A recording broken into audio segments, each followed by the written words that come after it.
Welcome to TBL Scope. I'm Ryan Phillips, and with me today is Stephen Douglas doing his first one of these. We're excited to have him on. We're going to be talking about The Last Dance. Episodes 5 and 6 happened last night. We'll talk about the series sort of as an overview of it, but also specifically what we saw the last two episodes and where we think it's going next. So, Steven, I just got to get your thoughts on episodes 5 and 6. Really some heavy stuff in there with the gambling stuff, and then, about Jordan being tired out and maybe being worn down by celebrity and all of that stuff. Some heavier stuff than we've seen from earlier in the documentary. What did you think about Sunday night's episodes? Just like the first four, they were really enjoyable. A lot going on, a lot of reminiscing stuff that a lot of the viewers lived through. I've really enjoyed it. I don't know. We'll get into later how some of the issues with it, but overall, it's a lot of fun. It's fun to be back there, and it feels like it's the closest thing we have to an actual sporting event right now. Yeah, and there's anticipation for it every Sunday. I can feel it. You're reading on Twitter. Everybody's watching it, it feels like, especially in the sports world that we're so enmeshed in. My first question is, it's sort of, we talked about this off camera and in our work group chat. The pacing is a little odd. And it's bouncing back in time a lot. And I realize documentaries do this. The focus is the 97, 98 Bulls, but then they'll flash back to a big event in Jordan's career or a certain timeline of Jordan's career or something with whoever, whoever else involved. They did Scottie Pippen in one episode. They did a lot of Dennis Rodman stuff. So has the bouncing back in time, has that worked for you? Or do you think that that's really screwing with the pacing of this thing? Overall, I think it's a little messy. Just as an actual documentary, being an effective documentary, but the material they have to work with is just so good that you don't really notice it. I mean, it is jarring, 1 minute, it's like 1993, and then you're jumping back to him getting his shoe contract and there doesn't seem to be any like real reason to put those two things together. But yeah, I lost my train of thought. Go ahead. Well, I also thought it was really interesting that they were comparing the sort of 97, 98, and then they were going back to, 91, 92, and then the Dream Team last night. And you saw a lot of Dream Team stuff, which, first of all, I didn't even know they had cameras following them that closely on the Dream Team back then. But I thought it was really interesting to compare those sort of two eras of Jordan's career, because he was kind of in 98, 97, 98, obviously he's burning out. He's about to retire, and that. And then 92, they win the championship. 92, he does the Dream Team. And then 92, 93, he's burning out on basketball as well. So I got the connection there. I just thought the timing of the jumps back and forth, I thought it would have been more effective if, like, the beginning, they established that in 98, then jump back to that period in time, go for like 20, 30 minutes on that, then jump back, as opposed to sort of jumping back and forth a lot. I thought really kind of hurt the pacing of it. I don't know if you agree with that or not. Yeah, I think the main problem is it's really two documentaries. It's the 97, 98 Bulls documentary, and it's a Michael Jordan documentary. Yeah. Because, it's The Last Stand. It's about the last season for the Bulls as a dynasty. But everybody refers to it as the Jordan documentary. So you're trying to do two different things. So you're jumping back from Jordan to the Bulls to the other Bulls to Jordan, and then also trying to give background to other characters. So, there's a lot to balance, and doing it on short notice, I mean, I don't even know if they have the 9th and 10th episodes done yet. And that's like a few weeks away. Yeah. And they did rush the release of it and to get it to where it could be aired, but by the end of it done, they had definitely planned to have this aired later. So I think that we do need to give them some credit with that. One thing I think I've seen them try and do is what the OJ Made in America documentary did, which is tracking OJ through the lens of sort of race relations and just the history of America, from the 40s on, and they jumped back a lot. But I felt like they were jumping back to different subjects. And when you're jumping back from Jordan to Jordan, it can get confusing. I mean, I know my dad didn't know what year they were talking about at one point, just jumping from 98 Jordan and 93 Jordan. You're like, okay, which Jordan am I following now after like 15 minutes? So I think that is really the only issue that I've had. You're right. The source material is incredible, and the amount of footage they had to sift through is incredible. And so it's going to be tough to harness all of that into an effective 10-hour documentary anyway. I'd be interested to see if when they release this later on, if they do some reworking to it at all, because they are kind of pushing this out to get it out during this time where nothing else is on. I wanted to ask you, is it I know you're a huge basketball guy. Is it like catnip for you seeing all these old stories of like the dream team and, 90s and late 80s basketball and even some of the 98 stuff in 97, 98 stuff is interesting, but I felt like we were more aware of what was going on then. But the stuff from like the 90s is fascinating to me because there's so many behind the scenes things that I don't think we knew. And seeing, the dream team where they're actually literally fighting each other, almost fighting each other on the court, even though they're all teammates. And Jordan saying it, it really bonded them all closely. But some of those practice sessions were insane. And getting to see that is pretty incredible. Yeah, with the practice sessions, like that's one of the things, a lot of this documentary is stuff that, we have seen the video of, like we've seen some of those Dream Team practice clips, but just to see them again, And especially get the story behind them too. Yeah. Like, Yeah, they're definitely adding a lot, and it's just an impossible task. Like when you said when they release it later, will they change it?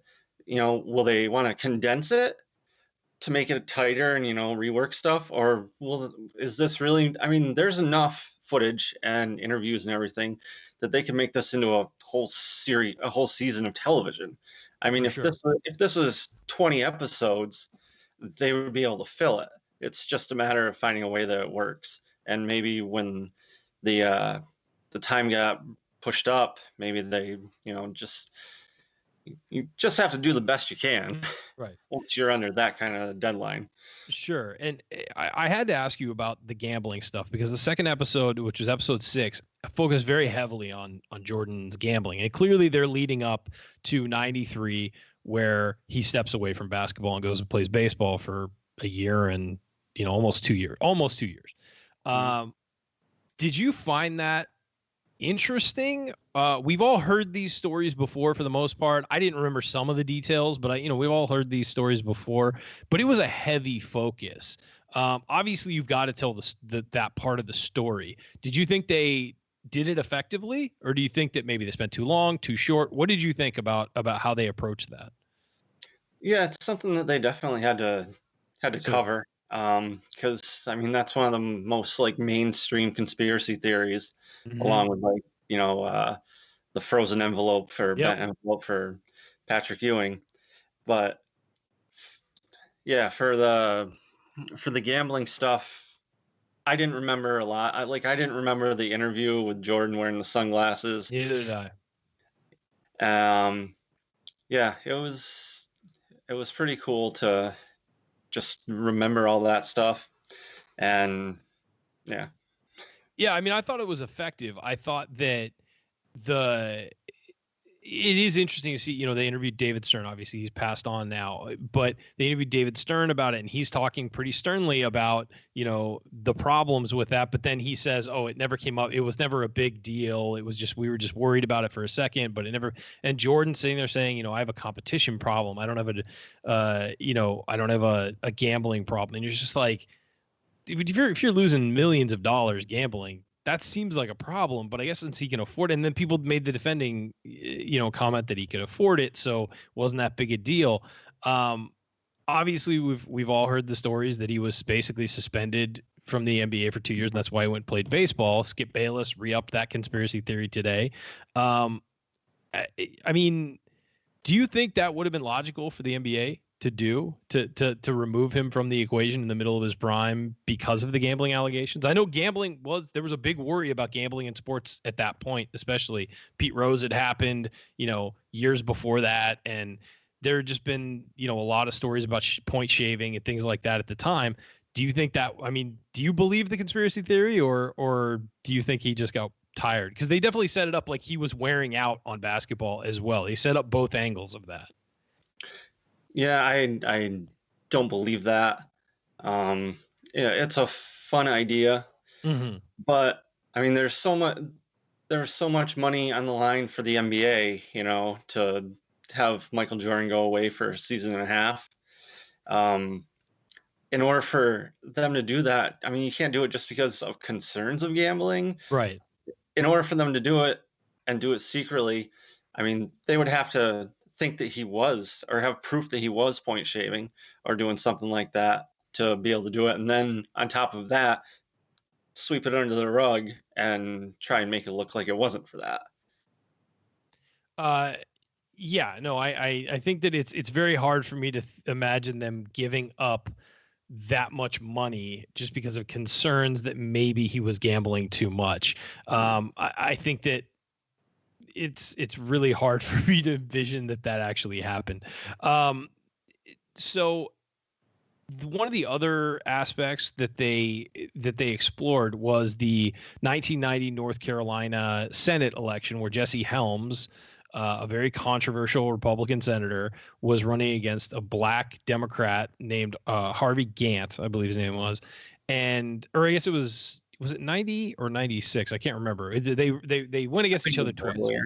Yeah, I think it was 90, and Jordan didn't endorse the African American candidate, and he supposedly said that Republicans buy shoes also, and that became a big controversy, is that he wasn't stepping up, I guess would be the to support someone. And I'm wondering, obviously that was a big deal at the time. It was an enormous deal at the time, and it sort of colored him in a different way as people looked at him as the saint beforehand, and then all of a sudden it was, well, it's about money.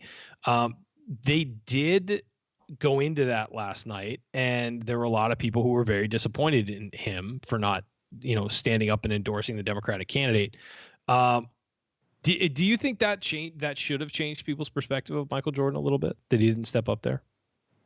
I mean, sure, if you're really political and you care about politics and you care about civil rights and stuff like that, then, and Michael Jordan, your favorite athlete, who is in a position to help further something like that, he doesn't step up, then yeah, I can see why people would be disappointed. But, he's got a lot on the line himself without, if he really is just thinking about basketball and competition and not paying any attention to politics, as a guy probably back when he was in his 20s, then what are you going to do? Yeah, and I think that he, you also heard him say things like, I'm not a role model. I wish I wasn't a role model, and all that stuff. And you could tell that was sort of like part of the aspect of like fame wearing him down a little bit, was that he had all these things that were expected of him that he didn't really want to do. But again, the counterpoint to that is sometimes when you are famous, you have a responsibility to do certain things. So it cuts both ways. I mean, I realize that Michael Jordan didn't want to be political, but at the same time, when you're in that situation, sometimes you have to stand up and talk about things that are wrong or right. It was certainly an interesting perspective, because MJ now didn't seem to regret that. When they interviewed him about it now, he didn't seem to regret that. He just sort of said that's what happened, and he confirmed it, first of all, which is something that I don't believe had been publicly confirmed before, but he confirmed it, and then sort of just said that's who I am, because I never viewed myself through the other lens. Overall, through 6 episodes, I also thought Kobe Bryant stuff was interesting at the beginning, and I think that was a really nice layered in aspect of it, showing Kobe as a rookie. I thought the funniest part was that Kobe had been in the league for a year and a half, and they showed the All-Star game. Was his rookie year or his second year? I can't remember, but he hadn't been in the league very long. And they showed the locker room, and all the Eastern Conference players, all they were talking about was Kobe. And I thought that was really interesting on his impact on the game. And, Grant Hill saying, I'm not going to defend him because I don't want to get dunked on, and Jordan talking about how he wants to take him and, show him a lesson. And then those two guys wound up becoming close friends after that. I think overall the moments we're getting with stuff like that, you also had Larry Bird was coaching Michael Jordan at that All-Star game, and you had Magic Johnson come into the locker room and talking trash with Mike and Larry. And I just thought that those moments are what this documentary is for me. And that's what's been great about it, is those little behind the scenes moments, maybe stories we already knew, but just angles of it that are different that we've never seen before. That's my biggest takeaway through 6 episodes. I don't know if you were sort of feeling the same way.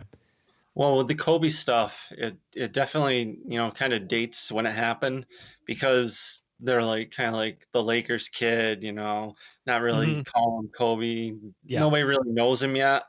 But I mean, if an 18-year-old came in the NBA today, like Zion, there's nobody who's like, the Duke kid, what's his name, And also just the idea of thinking back to when Kobe was just like a guy who would dunk on you. Yeah. I mean, it's been however many years since he retired, and then however many years before that when he was one of those high flying young guys.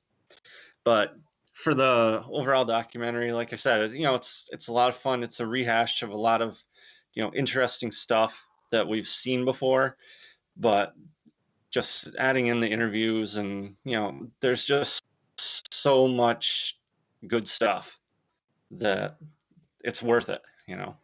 Yeah, I It's feel not like perfectly done as you were hoping. Yeah, I feel like it's just so layered in. You're right. The interviews, you're getting a fresher perspective on maybe footage you've seen before, or or whatever. You're getting that the people who are actually involved, and the credit, goes to the creators for getting all these people to participate. I think that is even the biggest thing, is they got everybody they could possibly get to participate. And I think it's been fantastic. It's been kind of what we need at this point, is just fresh sports content we can talk about and debate. So, all right, guys, thank you so much for tuning in. For Steven, I'm Ryan, and we will be back with another TBL Scope next week. But if you want to keep watching the documentary, it's on Sunday nights. Episodes 7 and 8 are next week, and then we'll get the last 2 the week after that. So we are enjoying it. We are loving it. I'm sure we'll keep talking about it. Thanks for tuning in, guys. We'll see you next week.